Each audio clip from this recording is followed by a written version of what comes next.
रुक करेंगे बड़ी खबर का, जो कि हरियाणा से निकाय चुनाव को लेकर हरियाणा बीजेपी ने लिस्ट जारी कर दी है। हरियाणा में बीजेपी के 9 मेयर उम्मीदवारों की लिस्ट जारी हुई है। जेपी नड्डा ने विचार विमर्श कर उम्मीदवारों के नाम पर मोहर लगाई। नगर निगम फरीदाबाद से प्रवीण जोशी, हिसार से प्रवीण पोपली को उम्मीदवार घोषित किया गया है। परवीन जोशी और प्रवीण पोपली फरीदाबाद और हिसार से, करनाल से रेणुबाला, पानीपत से कोमल सैनी को, रोहतक से राम अवतार वाल्मीकि को उम्मीदवार बनाया गया। यमुनानगर में सुमन भैमनी को उतारा गया है। यमुनानगर से अंबाला से शैलजा सचदेवा को बनाया मेयर पद का उम्मीदवार। गुरुग्राम से राजरानी मल्होत्रा को मेयर पद का उम्मीदवार बनाया गया। ये सूची हम आपको दिखा रहे हैं और जिसका अनुमान ही लगाया जा रहा था, अंदाजा भी हम लगा ही रहे थे कि जो उम्मीदवारों की सूची है निकाय चुनाव को लेकर वो बीजेपी की जल्द आ सकती है। पानीपत से टोटल टीवी के एसेट एडिटर देवेंद्र कथुरिया हमारे साथ हैं।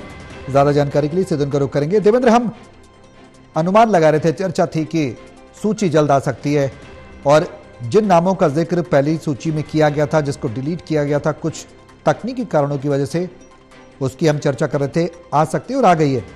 नामों में कुछ परिवर्तन किया गया है, वही नाम है, क्या कुछ जानकारी है?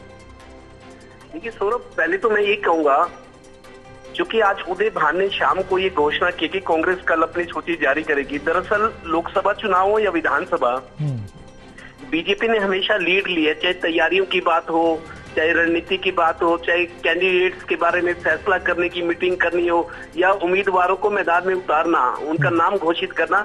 मतलब कांग्रेस कल अपने उम्मीदवार घोषित करेगी, ये उदय भान का बयान शाम को आया है, हमने अपने दर्शकों को दिखाया था। लेकिन उससे पहले ही बीजेपी ने आज रात को, अभी थोड़ी देर पहले सूची जारी कर दी है।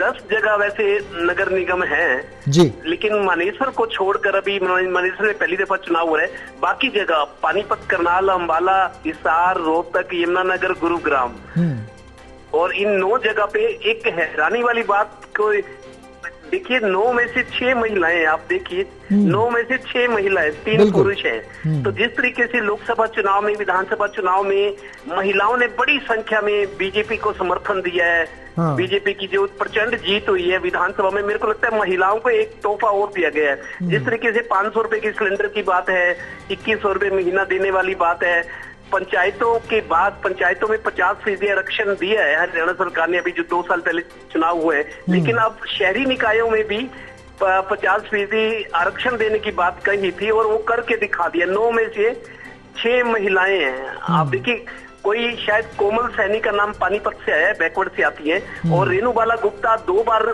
रह चुकी है मेयर, मनोहर लाल जी जब मुख्यमंत्री थे करनाल से, फिर तीसरी बार रेणुबाला गुप्ता। हम चर्चा भी देवेंद्र इस पर कर रहे थे कि महिलाओं पर ज्यादा जोर दे रही है पार्टी, और देखने को भी मिल रहा है केंद्र नेतृत्व से और प्रदेश स्तर पर भी। और जिन नामों का हम जिक्र कर रहे थे, काफी हद तक वो नाम, उन पर भी पुष्टि हुई है, मोहर लगी है।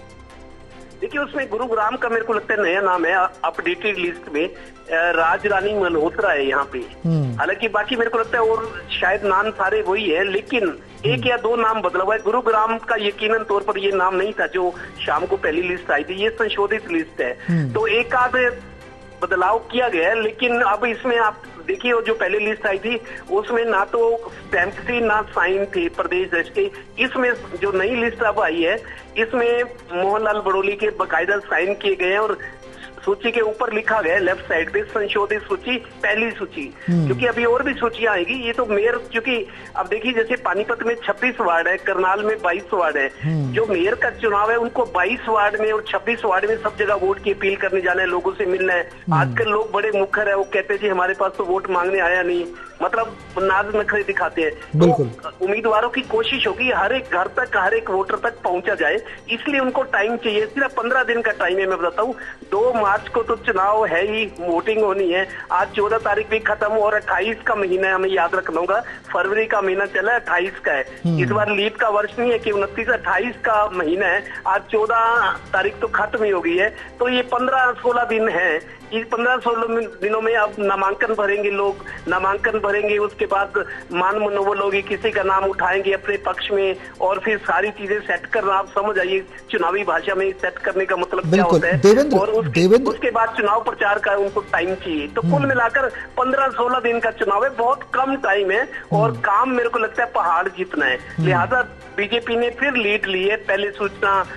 अपनी पहली लिस्ट में 9 मेयर की पद की लिस्ट आउट कर दी है। अब कांग्रेस कल करेगी, जैसा कि कांग्रेस ने पहले ऐलान किया शाम को। मेरे को लगता है कांग्रेस से आगे बने रहने के लिए आज रात को ही बीजेपी ने अपनी संशोधित सूची आउट कर दी है। देवेंद्र, एक सवाल ये कि गुरुग्राम जो सीट है उसको लेकर सबसे ज्यादा चर्चा थी कि गुरुग्राम को लेकर नूरा कुश्ती भी देखने को मिल रही है। सबसे ज्यादा मंथन भी उस सीट पर हो रहा है क्योंकि गुरुग्राम को उम्मीदवार कैंडिडेट जो चुना गया है, आपने भी उसका जिक्र किया कि वो नाम बदला गया है, उसमें परिवर्तन किया गया है। क्या चंडीगढ़ तक इसका इफेक्ट देखने को मिलेगा? इससे जोड़कर इसे देखा जा सकता है? देखिए, मेरे को लग रहा था जैसे मीडिया में भी कयास थे, क्योंकि 2 सबसे प्रभावशाली लोग हैं जो दोनों मंत्री हैं। राव नरबीर सिंह बादशाहपुर से जो मंत्री है वो हरियाणा गवर्नमेंट में मंत्री हैं, और राव इंद्रजीत बहुत बड़ा नाम है, तीसरी बार मोदी सरकार में राज्य मंत्री हैं, लेकिन तीसरी बार बने हैं। तो राव नरबीर सिंह और राव इंद्रजीत दोनों कदावर नेता हैं दक्षिण हरियाणा के अहीरवाल के। तो इन दोनों की चलनी थी, ऐसी सूचना थी। अब राजरानी मल्होत्रा का नाम बदल कर आया है। मेरे को लगता है इन दोनों में से किसी एक की सहमति पर या दोनों की सहमति पर ये नाम आया होगा। पंजाबी कम्युनिटी को दिया गया और इस पूरी लिस्ट पर देखे 9 में से 6 तो महिलाएं, 3 पुरुष है। इन 6 महिलाओं में भी देखिए कोमल सैनी जो पानीपत से है, बैकवर्ड से आती है, और यमुनानगर वाली वो एससी से आती है, सुमन बहमनी वो एससी से आती है, और एक ब्राह्मण से वो जोशी है जो फरीदाबाद वाली श्रीमती प्रवीण जोशी, वो ब्राह्मण से आती है। पंजाबी कम्युनिटी को 3 दी गई सीटें, एक तो हिसार वाली श्री प्रवीण पोपली हो गए, और एक शैलजा सचदेवा अंबाला से, और एक नाम इसमें राजरानी मल्होत्रा, ये गुरुग्राम से। मतलब पंजाबी कम्युनिटी को 3 सीटें दी गई है, अग्रवाल को 2 दी गई है, राजीव जैन सोनीपत से और रेणु बाला गुप्ता को तीसरी बार करनाल थी। तो अग्रवाल कम्युनिटी को 2 टिकट दी गई है और पंजाबी कम्युनिटी को 3, एक एससी को, एक ब्राह्मण को और एक बीसी को।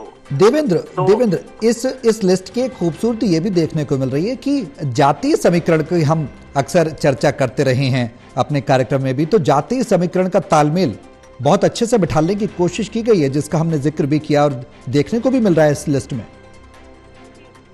लोकसभा और विधानसभा जो चुनाव आया है, जब से ये सोशल इंजीनियरिंग वाला फार्मूला आया, मेरे को याद है मनमोहन सिंह के टाइम में जब कांग्रेस की सरकार थी, सोशल इंजीनियरिंग ये कॉन्सेप्ट लेकर कांग्रेस आई थी। जब मनमोहन सिंह 2004 से 2014 तक प्रधानमंत्री थे, यहाँ भी कांग्रेस की सरकार थी, हरियाणा में भी बहुत जगह। तब क्योंकि मनमोहन सिंह थे, बहुत राज्यों में कांग्रेस की सरकार थी, सोशल इंजीनियरिंग वाला जो कॉन्सेप्ट है कांग्रेस लेकर आई थी। फिर उसने बीजेपी में देखा सोशल इंजीनियरिंग का मतलब हर कम्युनिटी को उसको प्रतिनिधित्व देना, सभी को साथ लेकर ये मैसेज देना कि हम समभाव वाले हैं, सभी का ख्याल रखते हैं, सभी का आदर करते हैं, सभी को साथ लेकर चलते हैं। और बीजेपी का तो नारा ही है सबका साथ सबका विकास।